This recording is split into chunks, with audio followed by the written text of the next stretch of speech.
Shalom Bapak Ibu yang terkasih, puji nama Tuhan. Saya yakin dan percaya setiap Bapak Ibu Saudara yang terkasih saat ini dalam keadaan sehat, sekalipun dalam keadaan sedih, tetapi saya yakin dan percaya ataupun dalam keadaan sakit, Tuhan selalu ada buat kita. Kasih-Nya selalu ada buat kita, karena di hati kita ada Tuhan dan di hati Tuhan ada setiap kita. Amin. Karena Dia selalu ada buat kita. Amen. Di dalam keadaan apapun Tuhan tidak pernah meninggalkan kita. Hari ini adalah hari yang terindah ketika aku berjumpa denganmu Yesus.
Setiap kita makin hari makin cinta Tuhan, amin.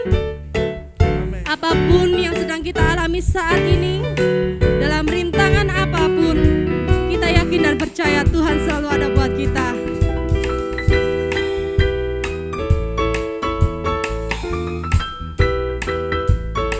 Sebab di hatiku ada cinta-Mu Tuhan.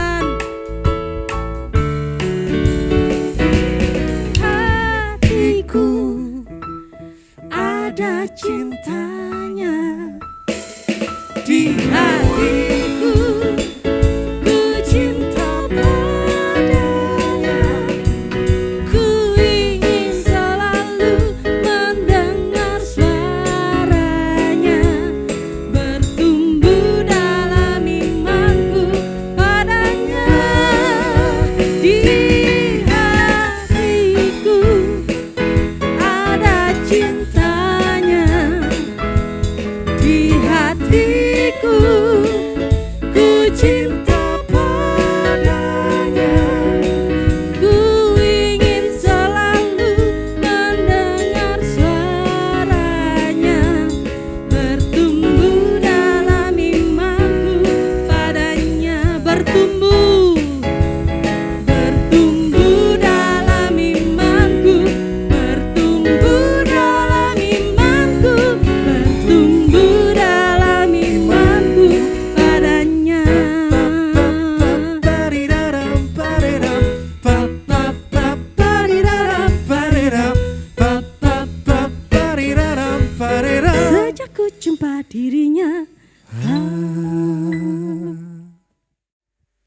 kita akan masuk lebih lagi untuk menyembah Dia.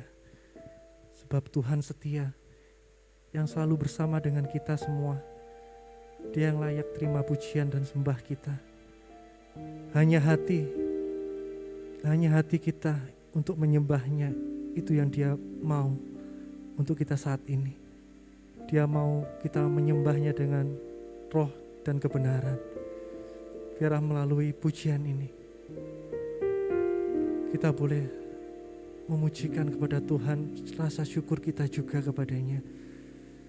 Juga biarlah hidup kita terus diatur, dibentuk oleh Tuhan. Karena hanya Dia yang sanggup, yang mampu untuk ubahkan setiap kita menjadi serupa dengannya. Bila Roh Kudus saat ini hadir menyentuh hati setiap kita, dalam penyembahan kita, dalam pujian yang kita naikkan, ada kuasa dan hadirat Tuhan dalam setiap pujian yang kita sampaikan kepadanya. Haleluya. Terimalah Bapa, dalam nama Yesus. Terima kasih.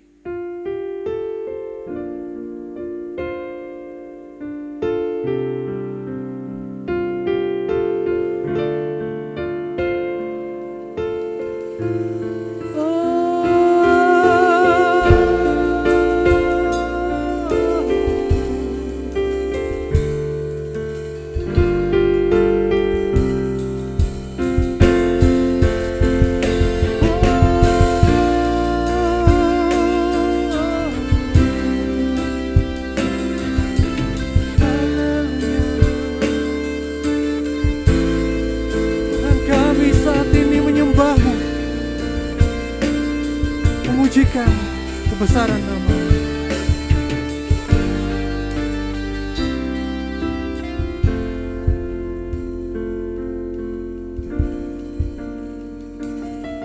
Kau Allah yang setia, Bapa yang mulia,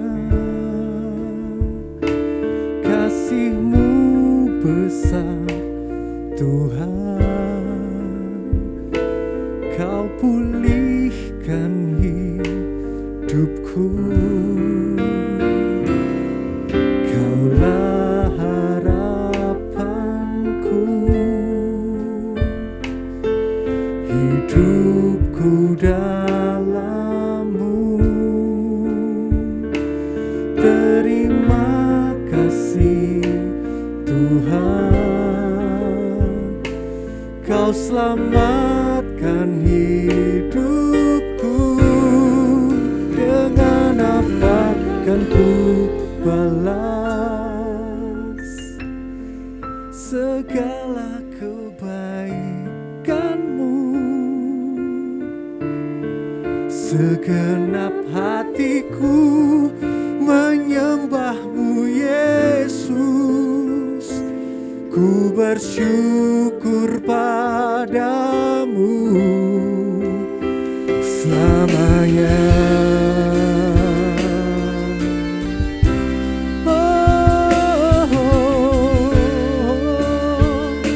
Kami memuji, kami menyembah-Mu Bapa yang setia, Bapa yang baik.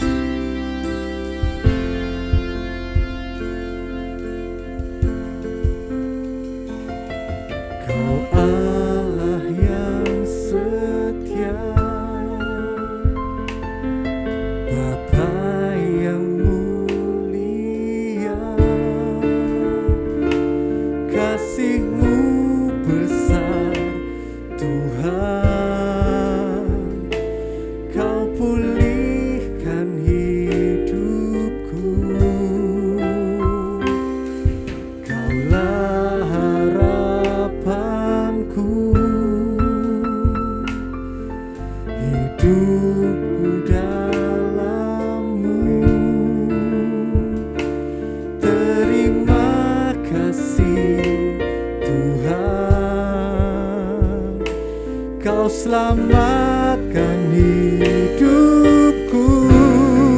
Dengan apa kan ku balas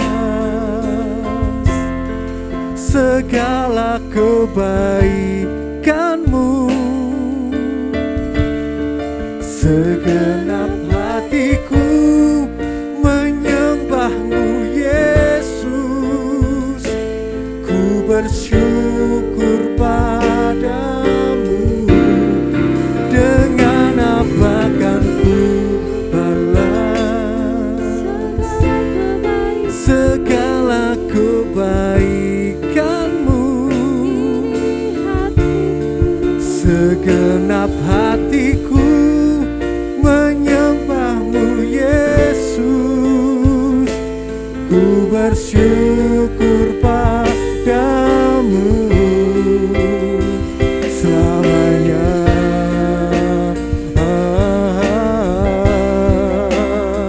Selamanya,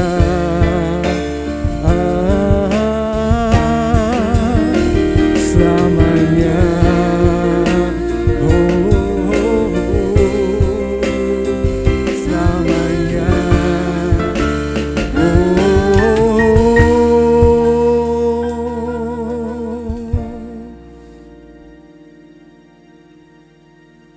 Dengan apa kan ku balas segala kebaikan-Mu? Segenap hatiku menyembah-Mu Yesus, ku bersyukur padamu. Dengan apa kan ku balas segala kebaikan-Mu? Segenap hatiku menyembah-Mu Yesus, ku bersyukur padamu. Dengan apa kan ku balas segala kebaikan-Mu Tuhan? Segenap hatiku menyembah-Mu Yesus, ku bersyukur padamu. Segenap hatiku menyembah-Mu Yesus, ku bersyukur padamu selamanya.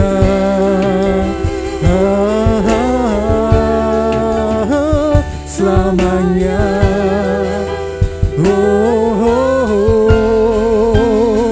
selamanya,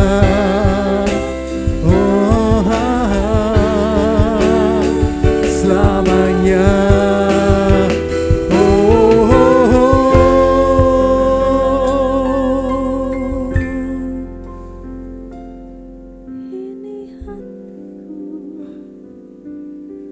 Haleluya. Ini hidupku. Terima kasih Kau Bapa yang setia. Kebebasan, Haleluya.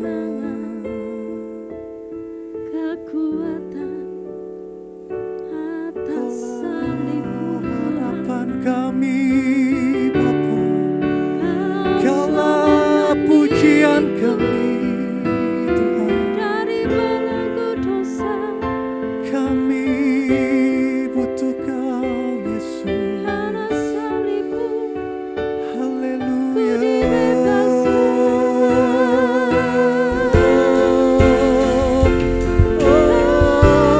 kasihmu Haleluya. karena kebaikanmu. Kau yang layak ditinggikan, Kau yang layak disembah Tuhan. Tuhan, ku dibebaskan. Kuduslah Kau Tuhan.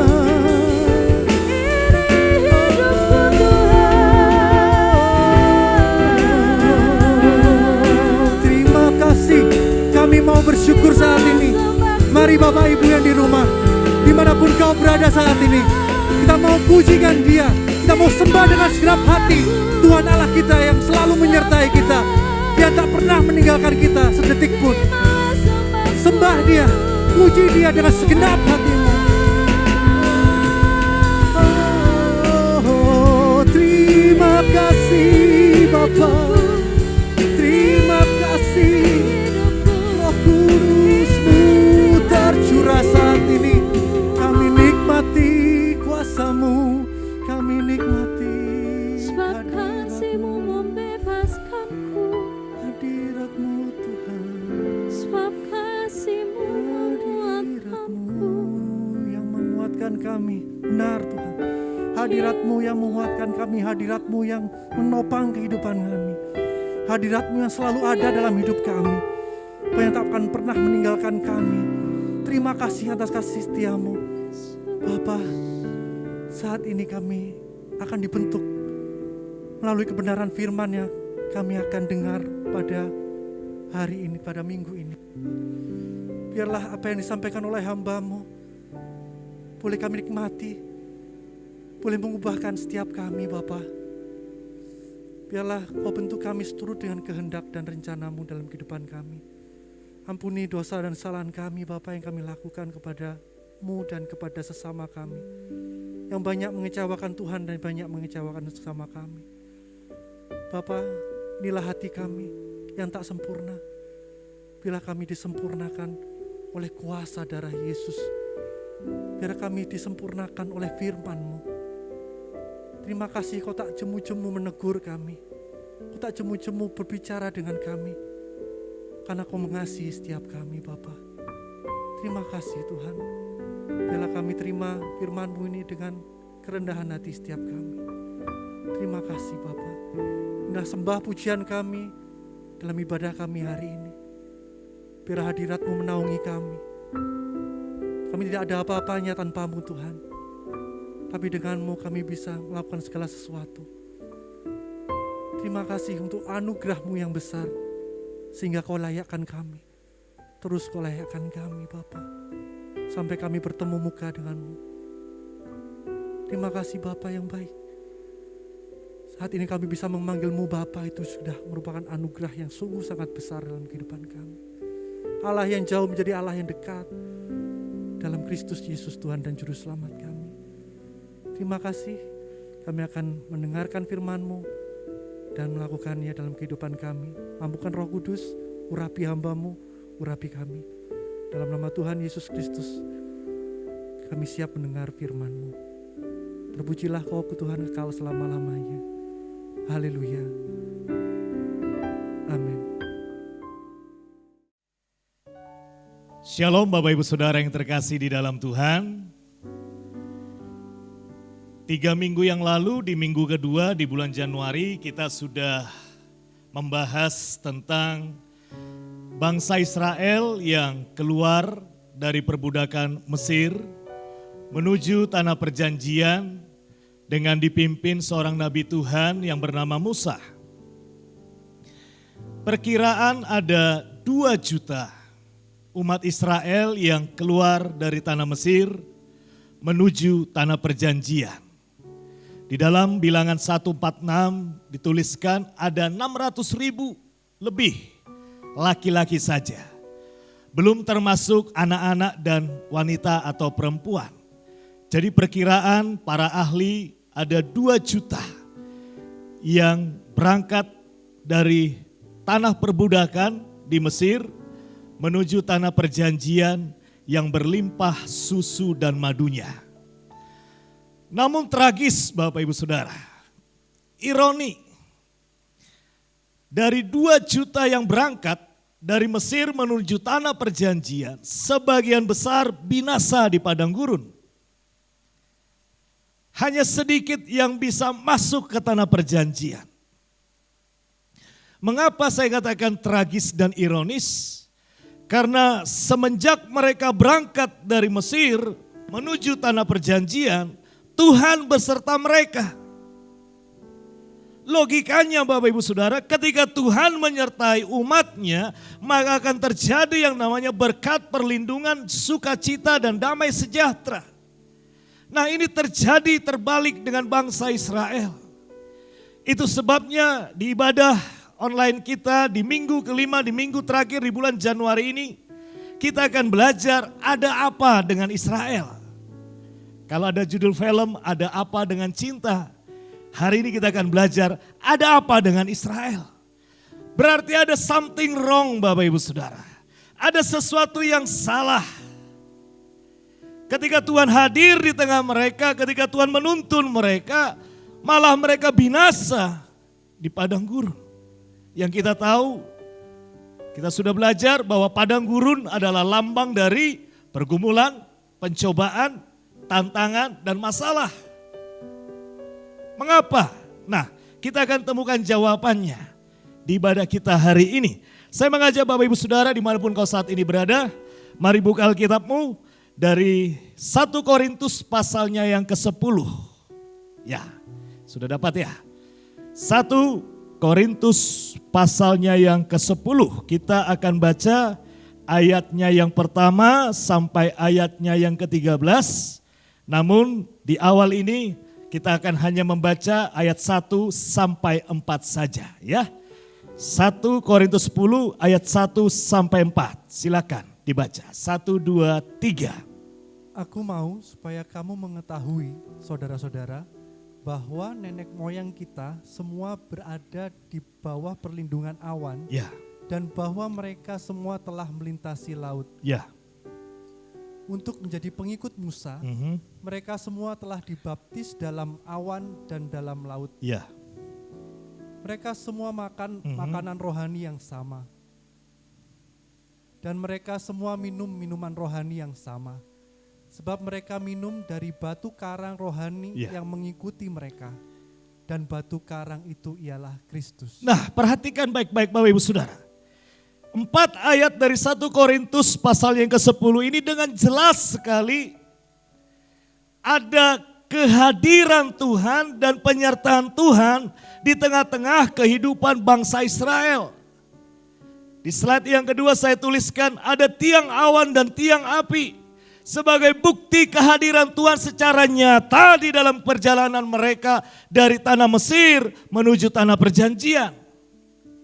Ada manna dari surga yang turun di tengah-tengah kehidupan mereka. Bahkan dikatakan dari batu cadas keluar air dan itulah Kristus Yesus Tuhan. Nyata ada penyertaan Tuhan di dalam kehidupan mereka. Namun apa yang terjadi? Ayatnya yang kelima, kita perhatikan baik-baik. Baca ya ayat yang kelima, 1 Korintus 10 ayat kelima. Yang terjadi adalah 1, 2, 3. Tetapi sungguh pun demikian, Allah tidak berkenan kepada bagian yang terbesar dari mereka, karena mereka ditewaskan di padang gurun. Ya, Tuhan tidak berkenan. Mereka binasa. Di slide yang ketiga saya katakan demikian. Jumlah mereka yang binasa itu sangat besar. Hanya sedikit yang bisa menikmati susu dan madu yang berlimpah-limpah di tanah perjanjian. Ada yang bilang tanah perjanjian itu adalah sorga. Ya, ketika kita mati. Tetapi bagi bangsa Israel tanah perjanjian adalah Kanaan. Dan ini yang saya tadi katakan tragis dan ironis. Hanya sedikit yang bisa menikmati penggenapan dari janji Tuhan di dalam kehidupan mereka. Tuhan tidak berkenan. Mereka binasa, dipunahkan, dibinasakan di padang gurun. Itu sebabnya hari ini kita akan belajar. Karena pengalaman adalah guru yang paling berharga. Judul dari 1 Korintus 10 dikatakan Israel sebagai suatu peringatan. Ada warning dari Tuhan bagi kita. Kita yang hidup di akhir zaman ini. Ayatnya yang ke-11. 1 Korintus 10 ayat 11. Baca. Ayat 11 demikian firman Tuhan. Semuanya ini telah menimpa mereka. Sebagai contoh dan dituliskan untuk menjadi peringatan bagi kita. Yang hidup pada waktu di mana zaman akhir telah tiba. Jadi di ayat 11 dikatakan bahwa apa yang terjadi Apa yang dialami oleh bangsa Israel itu adalah suatu peringatan bagi siapa? Bagi Anda dan saya, bagi kita semua yang hidup di akhir zaman ini, saat ini. Jadi apa yang dialami dulu oleh bangsa Israel ketika mereka keluar dari Mesir, binasa sebagian besar di padang gurun, itu menjadi pelajaran bagi kita di akhir zaman ini. Ini peringatan. Supaya apa? Supaya kita tidak jatuh di kesalahan yang sama. Ada satu kesalahan yang Israel lakukan. Ada satu tindakan yang bangsa Israel perbuat sehingga Tuhan tidak berkenan. Dan kita harus belajar dari kesalahan ini. Supaya kita yang sudah menerima janji firman Tuhan tidak mengalami apa yang dialami oleh bangsa Israel. Banyak orang kecewa kepada Tuhan. Tuhan, saya terima janjimu, tapi sampai sekarang kok belum digenapi. Saya sudah terima nubuatan dari hamba Tuhan. Mengapa belum sampai hari ini saya melihat kegenapannya? Jadi kecewa dengan hamba Tuhan. Tidak sedikit anak-anak Tuhan yang akhirnya undur karena melihat apa yang Tuhan janjikan, apa yang Tuhan nubuatkan tidak terjadi di dalam kehidupan mereka. Sama seperti yang binasa di padang gurun yang sebagian besar. Jadi kita tidak boleh mengalami. Kita tidak boleh melakukan kesalahan yang sama. Dan hari ini kita akan belajar ada 5 dosa bangsa Israel yang harus kita pelajari, yang harus kita pahami, yang harus kita ketahui supaya kita tidak jatuh di kesalahan yang pertama yang dilakukan oleh bangsa Israel. Apa saja itu? Slide selanjutnya ya. Kita akan mulai urutkan. Yang pertama mulai dari ayatnya yang ke-6. Silakan Bang Armen bacakan 1 Korintus 10 ayatnya yang ke-6. Ini yang pertama. Lanjut. Semuanya ini telah terjadi sebagai contoh bagi kita untuk memperingatkan kita supaya jangan kita menginginkan hal-hal yang jahat seperti yang telah mereka perbuat. Yang pertama dosa Israel adalah mereka menginginkan yang jahat. Apa itu? Bilangan 11 ayatnya yang keempat. Kita lihat ya, apa itu yang jahat? Bilangan 11 ayatnya yang keempat. Baca Bang Armen. Orang-orang bajingan yang ada di antara mereka kemasukan nafsu rakus, dan orang Israel pun menangislah pula serta berkata, siapakah yang akan memberi kita makan daging? Ya, rakus tamak. Tidak bisa menghargai berkat Tuhan. Kalau Bapak Ibu Saudara baca di ayatnya yang kelima dari Bilangan 11 ayat kelima ini dikatakan enak dulu di Mesir gitu ya. Jadi mereka sudah keluar dari tanah Mesir, sudah sampai di tengah-tengah, tapi hati mereka masih terpaut di tanah Mesir. Ini jahat di mata Tuhan Bapak Ibu Saudara. Jahat kalau hati kita masih terikat dengan masa lalu, itu sangat jahat di mata Tuhan. Hati kita belum bisa melepaskan semua tabiat masa lalu, itu jahat di mata Tuhan. Apalagi ketika bicara rakus dan tamak. Jangan rakus Bapak Ibu Saudara, itu jahat di mata Tuhan.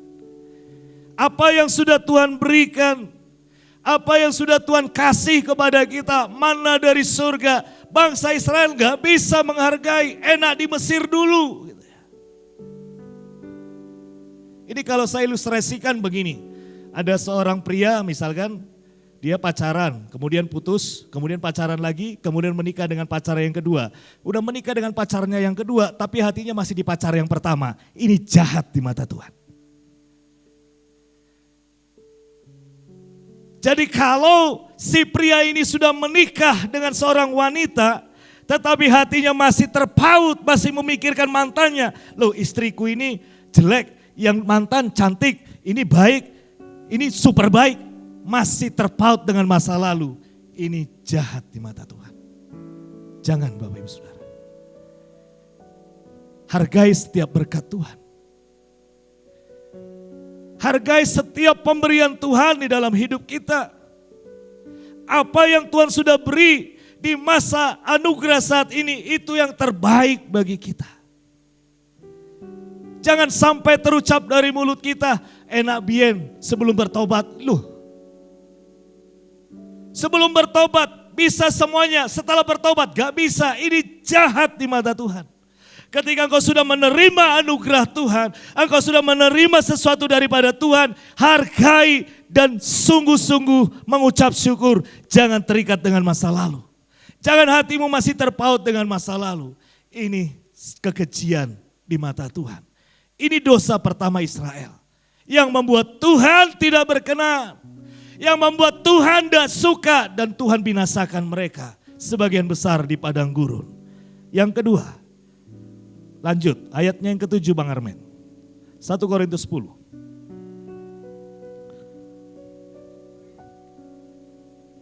Dan supaya jangan kita menjadi penyembah-penyembah berhala, sama seperti beberapa orang dari mereka.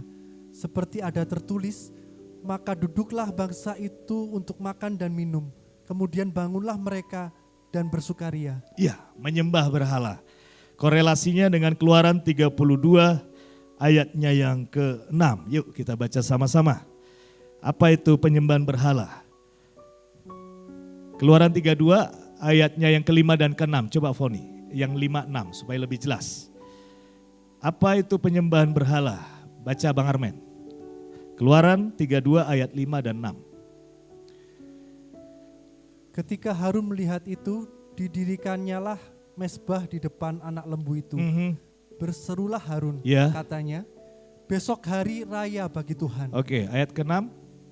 Dan keesokan harinya, pagi-pagi, maka mereka mempersembahkan korban bakaran dan korban keselamatan. Sesudah itu duduklah bangsa itu untuk makan dan minum. Kemudian bangunlah mereka dan bersukaria. Israel membuat patung lembu emas dan mereka sembah sebagai Tuhan. Ini berhala, ini kekejian bagi Tuhan. Tuhan tidak suka, Tuhan tidak berkenan. Nah, hari ini kita nggak membuat lembu emas sebagai pemujaan atau berhala. Kita nggak menyembah patung-patung, tetapi kita menyembah sosial media. Ya, saya kasih gambar di slide selanjutnya itu ada orang menyembah laptop gitu ya. Hari ini banyak orang yang menjadikan sosmed sebagai berhala. Berapa jam kita bermain sosmed satu hari? Bandingkan dengan berapa jam kita membangun mezbah keintiman dengan Tuhan. Berapa jam engkau membaca Detik.coms, engkau membaca Tribun, engkau membaca yang lainnya. Berapa jam engkau membaca firman Tuhan. Apa yang lebih daripada Tuhan, itulah berhala di dalam kehidupan kita Bapak Ibu Saudara. Dengar baik-baik, apa itu berhala? Sesuatu yang lebih daripada Tuhan. Beberapa kali Ibu Gembala melalui khotbah dan firman, dan saya juga sampaikan di mezbah ini, membangun hubungan pribadi dengan Tuhan, membangun keintiman dengan Tuhan. Nah persoalannya, komposisinya 24 jam satu hari, berapa lama engkau sosmed, berapa lama engkau dengan Tuhan. Ini berhala dan Tuhan gak suka. Tuhan gak suka Bapak Ibu Saudara. Hati-hati. Kita boleh ngomong saya pengkhotbah, Anda WL, Anda pemain musik, Anda pelayan Tuhan. Anda boleh ngomong jabatanmu apa. Tetapi kalau kau menomorduakan Tuhan di dalam hidupmu, hati-hati, Tuhan tidak berkenan. Tuhan mau di atas segalanya. Tuhan mau menjadi prioritas di dalam kehidupan kita Bapak Ibu Saudara. Tuhan mau yang terbaik kita berikan bagi Dia. Tuhan gak melarang sosmed. 1 jam sosmed berarti doa harus 2 jam. Sosmed 2 jam berarti penyembahan 3 jam. Apa yang lebih daripada Tuhan itu berhala di dalam kehidupan kita. Sekali lagi, Tuhan gak suka. Itu sebabnya banyak orang bilang, saya sudah melayani Tuhan, kenapa saya gak diberkati? Saya sudah memberikan yang terbaik bagi Tuhan. Kenapa janjinya tidak digenapi? Introspeksi Bapak Ibu Saudara. Hati-hati. Hati-hati. Pelayanan yang di bawah hobimu, kebiasaanmu, itu berhala. Hati-hati. Jangan kita merasa melayani Tuhan, tapi sebenarnya Tuhan tidak berkenan. Hari-hari ini saya nangis di hadapan Tuhan. Apakah Tuhan sudah berkenan atas kehidupan saya? Seperti tadi dikatakan di ayatnya yang kelima, tetapi sungguh pun demikian Allah tidak berkenan. Engkau sudah menyanyi, engkau sudah bermain musik, engkau sudah memberi perpuluhan yang terbaik. Tetapi kalau Tuhan tidak berkenan, selesai Bapak Ibu Saudara. Selesai. Firman Tuhan dikatakan apa? Lihat kelima. Kepada bagian yang terbesar dari mereka karena mereka ditewaskan di padang gurun. Tuhan binasakan. Ini yang mau saya sampaikan di hadapan Bapak Ibu Saudara sekalian. Mohon maaf mungkin terlalu keras. Tetapi the truth is the truth. Kebenaran adalah kebenaran. Status tidak menjamin kita. Asalkan kita mengutamakan Tuhan. Asalkan waktu yang terbaik bisa kita berikan untuk Tuhan. Itu yang Tuhan senang. Yang ketiga, dosa apa yang membuat Israel binasa? Di ayatnya yang ke-8, lanjut Bang Armen. Ya. Janganlah kita melakukan percabulan seperti yang dilakukan oleh beberapa orang dari mereka. Iya. Sehingga pada satu hari telah tewas 23.000 orang. Iya, Bilangan 25 ayatnya yang pertama. Yuk. Bilangan 25 ayat yang pertama. Apa yang terjadi dengan Israel? Kenapa Tuhan tidak suka? 1, 2, 3. Sementara Israel tinggal di Sitim, mulailah bangsa itu berzinah dengan perempuan-perempuan Moab. Iya. Israel tidak lagi menjaga kekudusan. Israel berzina dengan Moab. Injil berkata, ketika kau melihat, kau mengingini, itu sudah perzinahan. Hari-hari ini banyak hamba-hamba Tuhan jatuh ke dalam dosa perzinahan. Tingkat perceraian di media sosial tinggi sekali. Hari-hari ini begitu banyak orang yang ketangkap basah. Berselingkuh di hotel dan lain sebagainya. Tadi malam saya nonton yang paling geli Bapak Ibu Saudara. Ada seorang ibu-ibu usianya 60 tahun ke atas.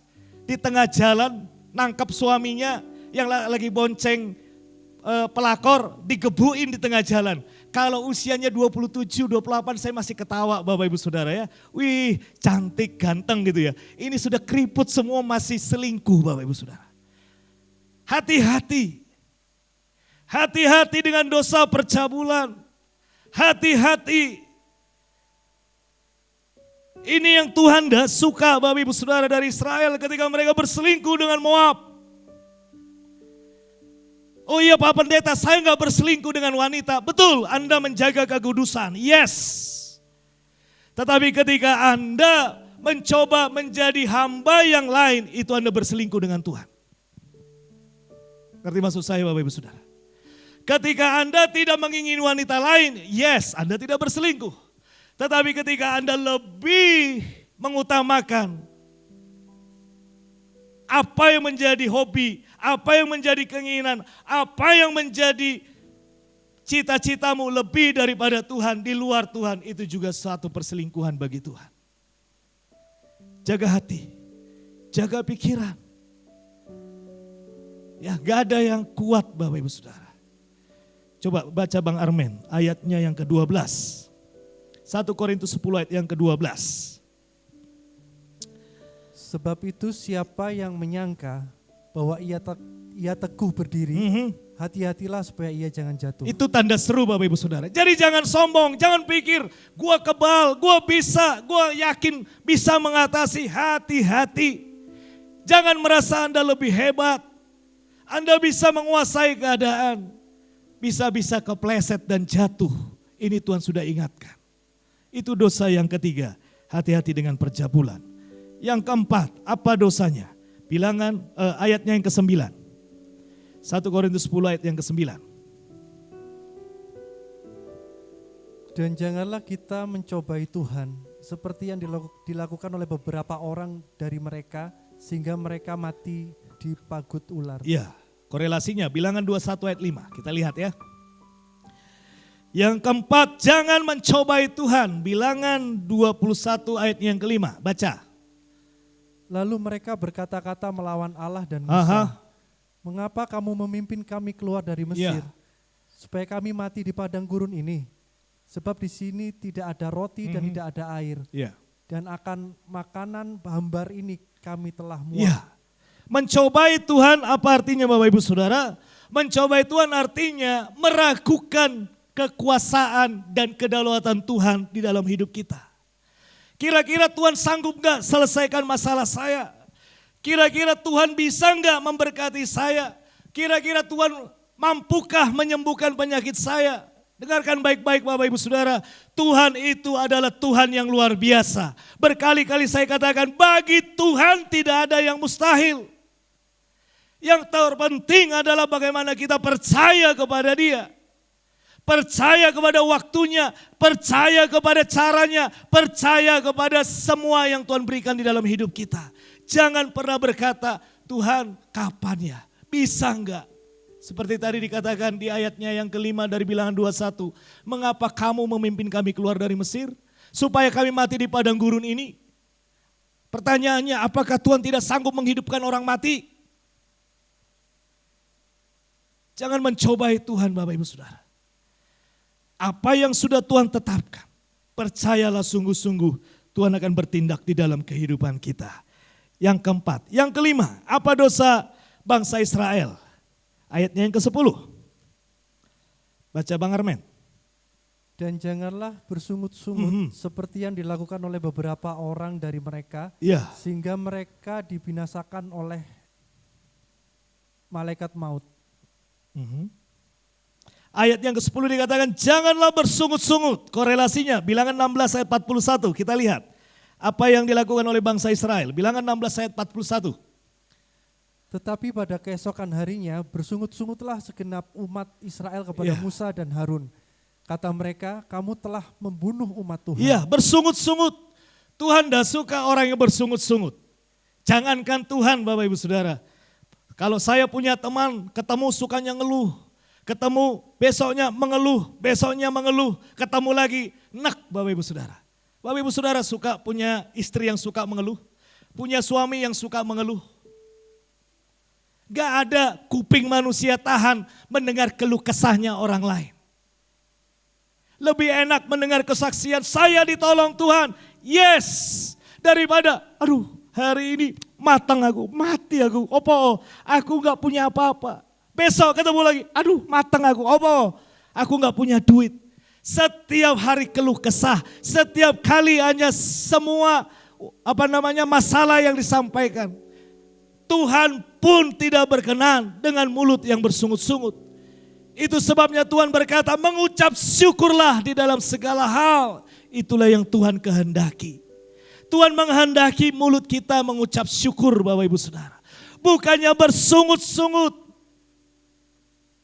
Di depan mimbar, haleluya. Di luar mimbar, halelupa gitu ya. Jaga mulut kita Bapak Ibu Saudara. Naikkan syukurmu kepada Tuhan. Tuhan terima kasih kalau hari ini aku masih bisa ada. Kalaupun hanya ada nasi dan ikan asin dan kecap, mengucap syukur Tuhan.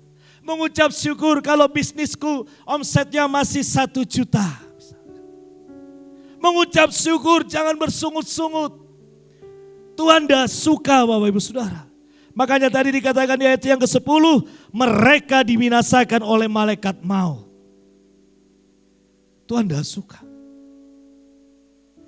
Memang harus kita akui. Pencobaan, pergumulan, masalah, tantangan di padang gurun, itu berat. Itu sangat berat. Tetapi hari ini Israel adalah satu peringatan bagi Anda dan saya.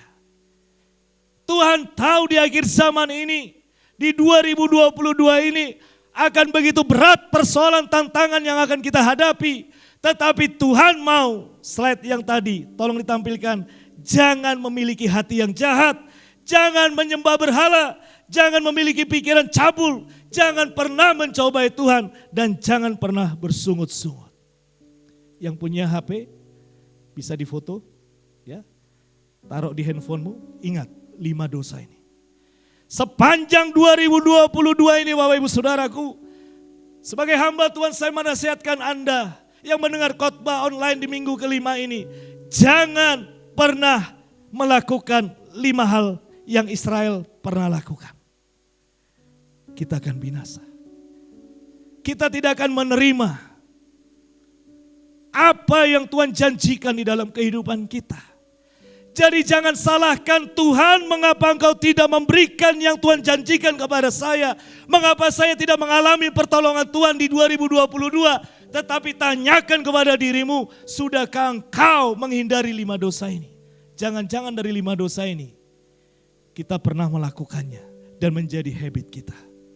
Karena setiap janji Tuhan pasti akan digenapi. Seperti tadi saya katakan, bagi banyak teolog atau hamba Tuhan, tanah perjanjian diibaratkan tentang sorga. Yes, kalau kita mati. Tetapi bagi saya selama kita hidup di dunia ini, tanah perjanjian adalah setiap janji Tuhan di dalam firman-Nya yang akan kita terima dan kita akan nikmati penggenapannya. Jadi jangan kecewa sama hamba Tuhan. Jangan kecewa dengan Tuhan. Mari introspeksi diri kita. 1999 saya dibaptis selam di sebuah gereja oleh orang tua rohani saya, kami memanggilnya Pendeta Yu, Om Yu. Ketika saya dibaptis selam Bapak Ibu Saudara, nama baptis saya adalah Paulus. Karena nama saya adalah David Tobing, maka oleh Om Yu diganti menjadi Paul David Tobing. Nah kalau Paul David Tobing itu singkatan dari 3 kata ini adalah PDT. Nah setiap kali beliau SMS saya dulu zaman 1999 itu SMS belum ada yang lainnya. Selalu bilang begini, Bang PDT. Dan ketika dia menerbitkan warta ada saya nama di situ, dia nggak panggil saya pendeta Paul David Tobing, dia bilang adalah Bang PDT. Dan ketika orang tanya apa itu PDT Om? Pendeta. Waktu saya bilang Om kok bisa PDT? Saya kan sekolah di ITN Om, sarjana teknik, bukan sarjana teologi ya. Tetapi janji Tuhan bagi saya adalah PDT. Bahkan lebih unik lagi kalau beliau tulis PDT gitu. Apa itu Om? Pendeta Paul David Tobing, double PDT. Dan saya sungguh-sungguh ditahbiskan pendeta 2 kali Bapak Ibu Saudara. Artinya apa yang disampaikan 1999 itu digenapi di dalam kehidupan saya. Masalahnya saya harus menunggu 17 tahun Bapak Ibu Saudara. Dan ketika saya tanya mengapa saya harus menunggu 17 tahun. Ternyata dari 5 dosa Israel ini ada 1 yang membuat saya harus menunggu begitu lama. Termasuk juga Israel. Mengapa mereka keluar dari Mesir sampai ke tanah perjanjian harus 40 tahun muter-muter karena Tuhan lagi memproses mereka untuk hidup seturut dengan apa yang Tuhan mau. Tidak terikat, Tuhan mau mencoba membuka, melepaskan 5 dosa tadi. Dari pikiran mereka yang jahat, dari penyembahan berhala, fokus kepada Tuhan, tidak mencobai Tuhan dan mengucap syukur. Tuhan proses selama 40 tahun. Jadi kalau waktunya kelihatannya lama Bapak Ibu Saudara, berarti ada sesuatu di dalam kehidupan kita yang harus kita rubah. Supaya janji Tuhan pasti digenapi di dalam kehidupan kita. Yang percaya katakan amin dan berikan kemuliaan bagi Tuhan. Ya, saya sudah melihat. Di awal 2022 ini, kami sekeluarga mengalami 3 mukjizat besar. Mukjizat besar dan hitungannya hanya menit. Tuhan tolong kami dengan luar biasa. Dengan luar biasa. Apa yang mustahil bagi Tuhan, apa yang mustahil bagi manusia, mungkin bagi Tuhan. Sebab bagi Tuhan tidak ada yang mustahil, Bapak Ibu Saudara. Yang terpenting adalah jangan mengulangi 5 dosa ini. Nah, pertanyaan selanjutnya, kalau begitu Bang David, pendeta, apa yang harus kami lakukan di tengah-tengah pencobaan, di tengah tantangan hidup, di tengah-tengah badai yang sedang bergelora? Ada di ayat yang ke-13. Dan ini yang solusi Tuhan tawarkan. Ini solusi yang Tuhan berikan supaya engkau tidak mengulangi apa yang Israel lakukan di masa lalu. Baca ayat yang ke-13. 1, 2, 3. Pencobaan-pencobaan yang kamu alami ialah pencobaan-pencobaan biasa yang tidak melebihi kekuatan manusia. Sebab Allah setia dan karena itu Ia tidak akan membiarkan kamu dicobai melampaui kekuatanmu. Ya. Pada waktu kamu dicobai, Ia akan memberikan kepadamu jalan keluar sehingga kamu dapat menanggungnya. Iya, ayat ini viral. Semua orang selalu ambil ayat ini menjadi ayat emas. Tapi konteksnya mereka nggak tahu. Teks dan konteks itu selalu yang terkait. Jangan melepaskan 1 Korintus 10 ayat 13 dengan 1 Korintus 10 ayat 1 sampai 12. Itu satu paket Bapak Ibu Saudara. Gak bisa Anda klaim ayat 13 tetapi 1 sampai 12 Anda tolak. Itu egosentris namanya. Mau yang enak, gak mau yang gak enak. Banyak pendeta salah khotbah. Dikhotbahkan 1 Korintus 10 ayat 13. Jadi Bapak Ibu Saudara, pencobaan itu pencobaan yang mudah. Konteksnya mana? Teksnya betul, konteksnya adalah Israel sebagai satu peringatan. Sekali lagi, buat jemaat GKI Overafa, saya kasih tahu. 1 Korintus 10 ayat 13 mutlak tidak bisa dipisahkan dari ayat yang pertama sampai ayat yang ke-12. Itu satu paket Bapak Ibu Saudara. Jangan dimutilasi. Jadi kalau mau khotbah 1 Korintus 10 ayat 13, khotbahkan juga ayat 1 sampai 12. Karena itu satu rangkaian yang tidak terpisahkan. Jadi apa yang solusi Alkitab tawarkan? Ada 3 hal. Yuk dengan cepat slide selanjutnya. Dikatakan di kalimat pertama, ini solusi yang pertama. Ketika engkau masuk padang gurun, ketika engkau mengalami tantangan, pencobaan, godaan dan lain sebagainya. Dikatakan pencobaan-pencobaan yang kamu alami ialah pencobaan-pencobaan biasa. Yang pertama, yuk katakan kepada dirimu, pencobaannya biasa. 1, 2, 3, pencobaannya biasa. Ngomong begini, ke kiri kananmu gini, masalahmu itu biasa. Masalahmu itu biasa. Jadi gak ada masalah yang luar biasa. Seringkali kayak saya katakan dari mimbar ini, bilang begini, Tuhan lebih besar dari masalahku. Jangan berdoa, Tuhan aku punya masalah yang besar. Tetapi katakan, masalah aku punya Tuhan yang besar.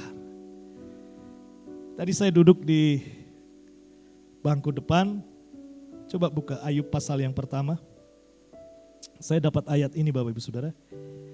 Pas saya tadi duduk-duduk, Tuhan ngomong satu ayat yang ada korelasinya dengan pencobaan biasa ya. Ayub pasalnya yang pertama.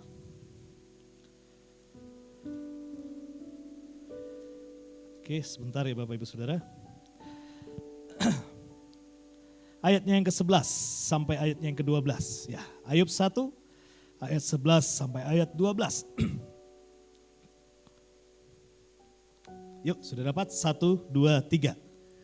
Tetapi ulurkanlah tanganmu dan jamahlah segala yang dipunyainya. Ia pasti mengutuki engkau di hadapanmu. Maka firman Tuhan kepada iblis. Nah, segala yang dipunyainya ada dalam kuasamu.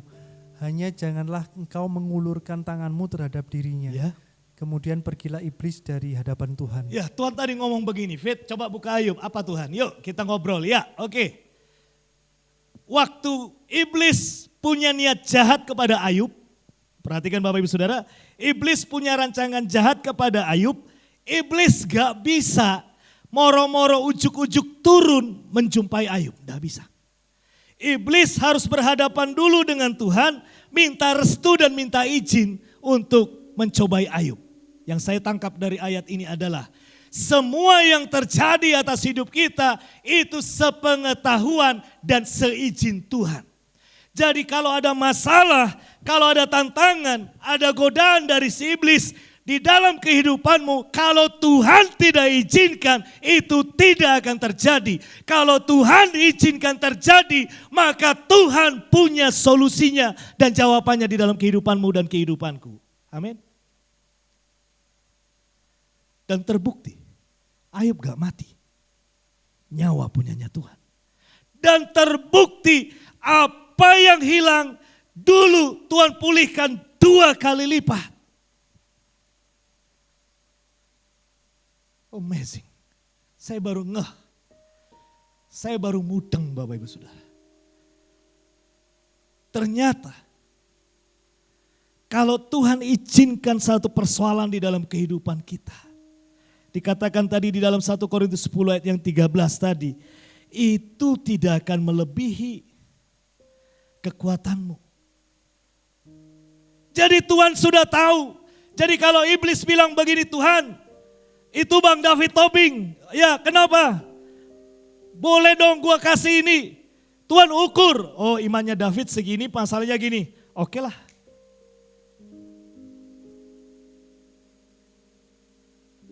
Kalau Tuhan bilang jangan, kenapa? Karena yang kau kasih David gak bisa pikul. Gak akan terjadi Bapak Ibu Saudara. Gak bisa iblis serang Anda dan saya. Karena engkau dan aku adalah miliknya Kristus. Yang percaya katakan amin. Engkau punyanya Tuhan. Engkau biji matanya Tuhan.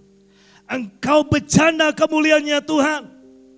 Saya bilang ke mahasiswa saya begini, jelek-jelek begitu, lu miliknya Tuhan. Kasih tahu pada dirimu begini, saya punyanya Tuhan, yuk. Saya punyanya Tuhan. Jadi kalau ada masalah di dalam pelayananmu, ada masalah di dalam bisnismu, ada masalah di dalam rumah tangga dan keluargamu, bilang ini biasa. Bukan yang luar biasa Bapak Ibu Saudara. Sebenarnya Tuhan mau ngomong begini kepada Israel. Kamu ketemu apa? Marah ya, air yang pahit. Tuhan mau bilang begini, itu biasa, gampang. Tapi mereka kadung bersungut-sungut. Tuhan iki.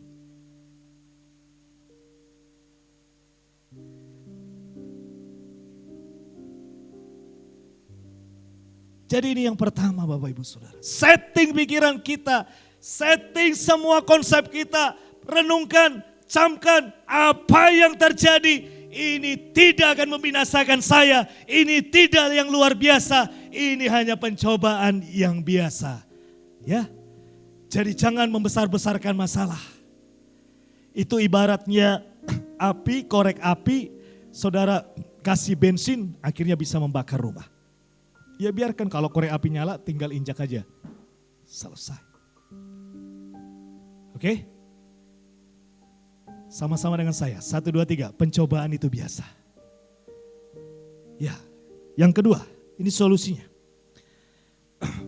Sebab Allah setia. Dan karena itu ia tidak akan membiarkan kamu dicobai melampaui kekuatanmu.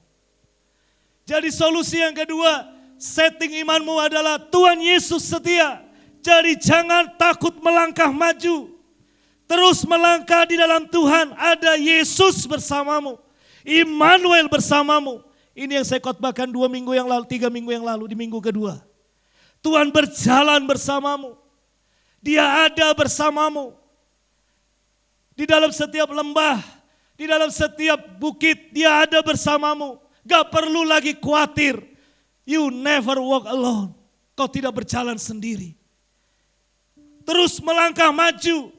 Masuk bulan Februari dengan satu kepastian. Bulan ini mukjizat Tuhan pasti terjadi. Yang percaya katakan amin dan berikan kemuliaan bagi Tuhan. Melangkah maju. Song-song masa depanmu. Seperti Daud yang maju berperang melawan Goliat. Dia yakin Goliat pasti kalah. Karena yang menyertai dia adalah Tuhan semesta alam. Yang bagi dia tidak ada perkara yang terlalu sulit. Amin. Daud menyongsong Goliat. Dia berkata, engkau datang membawa tombak, aku datang membawa nama Tuhan semesta. Dan hari ini kepalamu menjadi bagianku dan itu nyata dan terbukti. Jangan takut Bapak Ibu Saudara. Jangan khawatir. Tenang saja. Bersama Tuhan terbang tinggi bagai Raja Wali. Menghadapi setiap badai gelombang di dalam hidupmu. Gak perlu takut pekat malam, ada tiang apinya. Gak perlu takut kepanasan, ada tiang awannya menyertaimu. Dia selalu bersama kita. Saya selalu bilang kepada diri saya begini. Penyertaan Tuhan itu lebih dari cukup. Kasih tahu pada dirimu begini. Penyertaan Tuhan bagiku lebih dari cukup.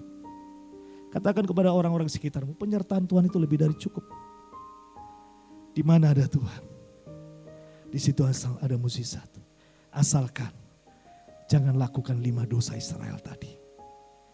Ketika engkau tidak melakukan 5 hal ini Bapak Ibu Saudara, kehadiran Tuhan akan mendatangkan mukjizat Tuhan. Saya melihat tokoh-tokoh di Alkitab.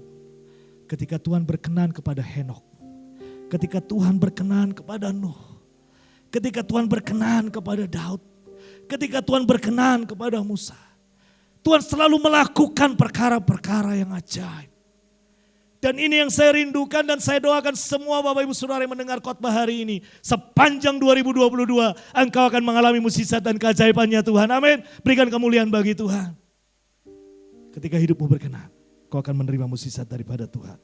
Yang terakhir, yang ketiga, solusinya apa? Yang pertama tadi, pencobaan itu biasa. Yang kedua, percaya Tuhan Yesus setia menyertaimu. Yang ketiga, di ayat yang selanjutnya dikatakan, pada waktu kamu dicobai, Yesus Bapa akan memberikan kepadamu apa? Sama-sama jalan keluar. Berikan kemuliaan bagi Tuhan. Ada jalan keluar Bapak Ibu Saudara. Sehingga kita dapat menanggungnya. Supaya kita dapat menyelesaikannya. Ada jalan keluar. Saya akan khotbahkan ini minggu depan di minggu kedua di bulan Februari. Jesus is the way. Yesus adalah jalan. Ada jalan keluar Bapak Ibu Saudara. Kalau engkau saat ini berjalan dan sepertinya ada tembok di depanmu. Maju gak bisa, mundur gak bisa. Dari tembok yang tebal dan tinggi ini, Tuhan bisa buat jalan sehingga kau bisa menerobos di dalam kehidupanmu. Akan ada terobosan di dalam bisnismu. Akan ada terobosan di dalam pelayanan kita. Ada terobosan di dalam hubungan. Ada terobosan di dalam studi. Ketika ada jalan buntu, kuldesak, ada terobosan. Karena apa? Yesus yang buat jalan bagi kita. Yang percaya katakan amin. Dia pasti buat jalan. Ada satu lagu yang sering kali saya dengar dulu, waktu zaman-zaman dulu. Dia buat jalan saat tiada jalan. Wah. Dia pasti buat jalan buat kita. Dan bagi Tuhan jalan itu terlalu mudah. Ketika Israel harus berhadapan dengan tentara Mesir yang gagah perkasa. Dan di depan mereka ada Laut Merah.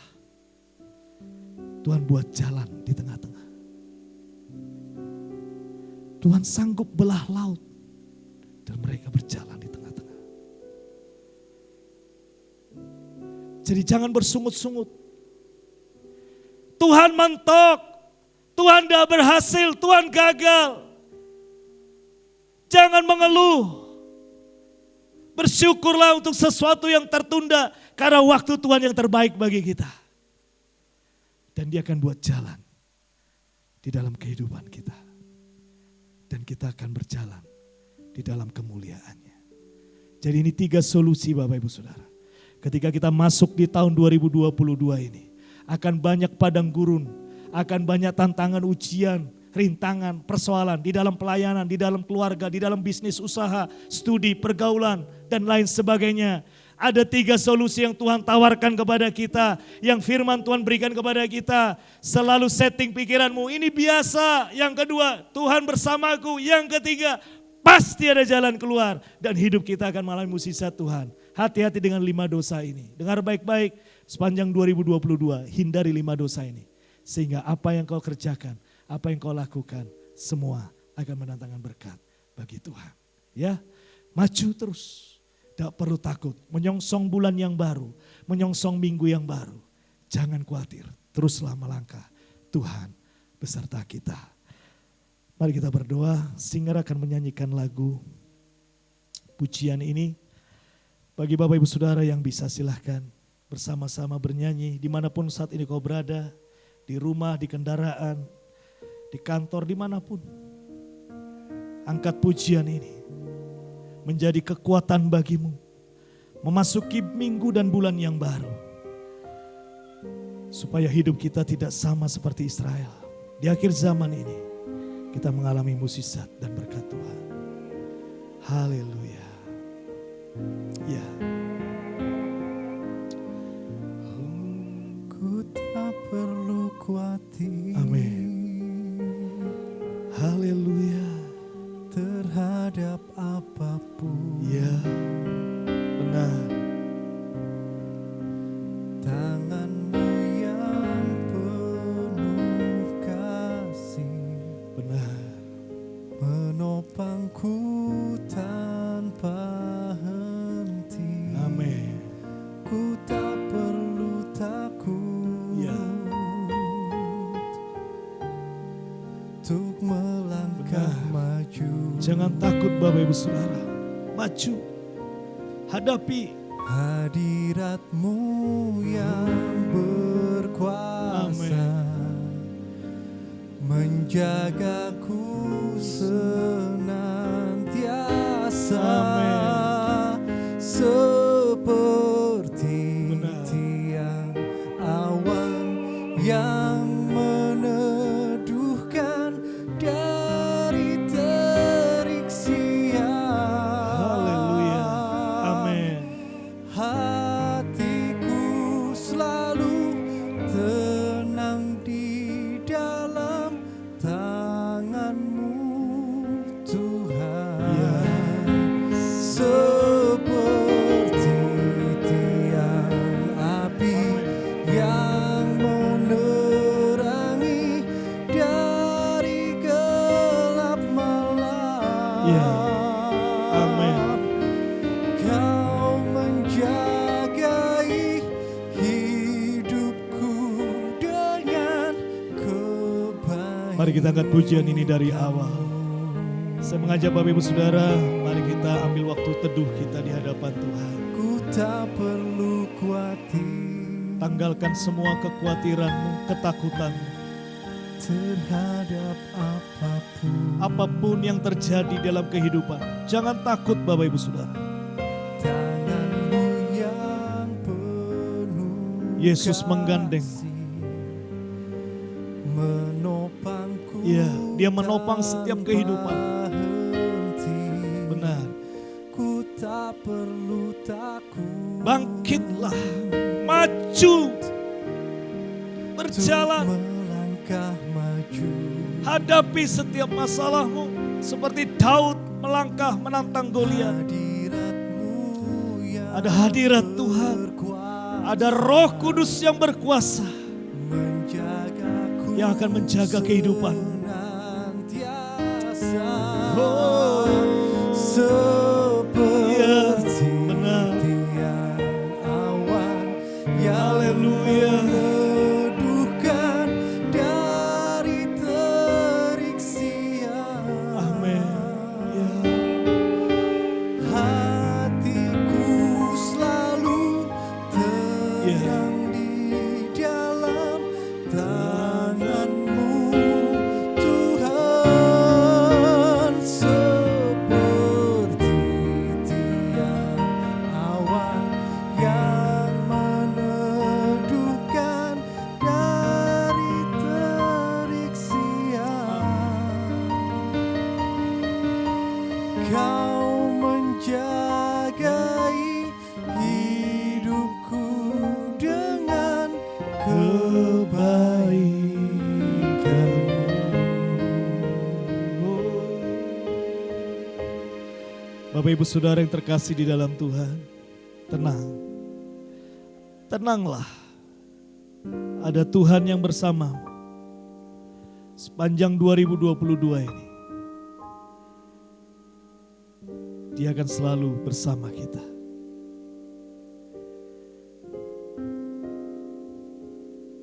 Roh Kudus mampukan setiap kita untuk menjaga setiap kehidupan kita dari 5 dosa Israel. Jika ada yang melakukan selama ini, hari ini ada pertobatan Tuhan dan pengampunan Tuhan bagi kita. Lepaskan semua. Biarkanlah Tuhan melawat setiap Bapak Ibu Saudara dimanapun saat ini kau berada. Dan biarlah berkat Tuhan mengalir atas kehidupanmu. Awali minggu yang baru dan bulan yang baru.